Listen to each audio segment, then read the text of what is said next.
দিনাজপুরের বড় পুকুরিয়া তাপবিদ্যুৎ কেন্দ্রের ১ নম্বর ইউনিটটি যান্ত্রিক ত্রুটির কারণে উৎপাদন বন্ধ রয়েছে। চাহিদার তুলনায় সরবরাহ কম থাকায় দিনে ৮ থেকে ১০ ঘন্টা বিদ্যুৎ লোডশেডিংয়ের কারণে দুর্ভোগ বেড়েছে সাধারণ মানুষের। এ নিয়ে বিস্তারিত জানাতে দিনাজপুর থেকে যুক্ত হচ্ছেন সহকর্মী গোলাম নবী দুলাল। যান্ত্রিক ত্রুটি সারিয়ে দিনাজপুর বড়পুকুরিয়া তাপবিদ্যুৎ কেন্দ্রের ১ নম্বর ইউনিটটি আবার উৎপাদনে ফিরেছে। প্রায় ৩০ ঘন্টা পর এটি নিশ্চিত করেছেন ওখানকার প্রধান প্রকৌশলী আবু বকর সিদ্দিক। গতকাল শুক্রবার এটি কিন্তু বন্ধ হয়ে গিয়েছিল, আজকে মেরামত করে কিন্তু আপনার সকাল ১১টায় এটা চালু হয়েছে এবং এই ইউনিট থেকে প্রায় ৫০ থেকে ৫৫ মেগাওয়াট বিদ্যুৎ উৎপন্ন হয়। সেই উৎপাদিত বিদ্যুৎ হতে আস্তে আস্তে জাতীয় গ্রিডে এটি হবে।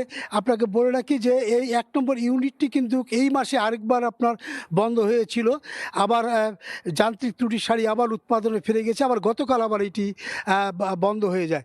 তবে দিনাজপুরের বড়পুকুরিয়া তাপবিদ্যুৎ কেন্দ্রের ৩টি যে ইউনিট রয়েছে, ৩টির মধ্যে ২ নম্বর ইউনিটটি কিন্তু ২০২০ সাল থেকে কিন্তু এটা বন্ধ রয়েছে। এখন ১ নম্বর এবং ৩ নম্বর ইউনিটটি কিন্তু আপনার চালু রয়েছে।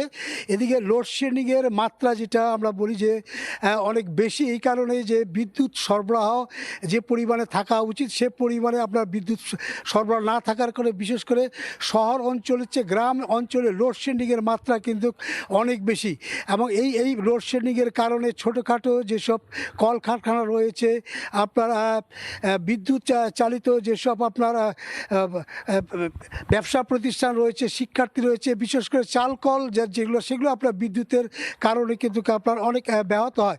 তবে বিদ্যুৎ স্বাভাবিক হতে হয়তো আর কিছু সময় লাগবে বলে আমাদের প্রধান প্রকৌশলী বড়পুকুরিয়া তাপবিদ্যুৎ কেন্দ্রে তিনি জানিয়েছেন যে বিদ্যুৎ সরবরাহ সচল রাখতে তারা কিন্তু সর্বাত্মক প্রচেষ্টা অব্যাহত রেখেছেন এবং তারা যেটা বলছেন যে ১ নম্বর এবং ৩ নম্বর ইউনিট, বিশেষ করে ৩ নম্বর ইউনিটটিতে আপনার ১৭০ থেকে ৭৫ মেগাওয়াট বিদ্যুৎ উৎপাদন হয়ে থাকে।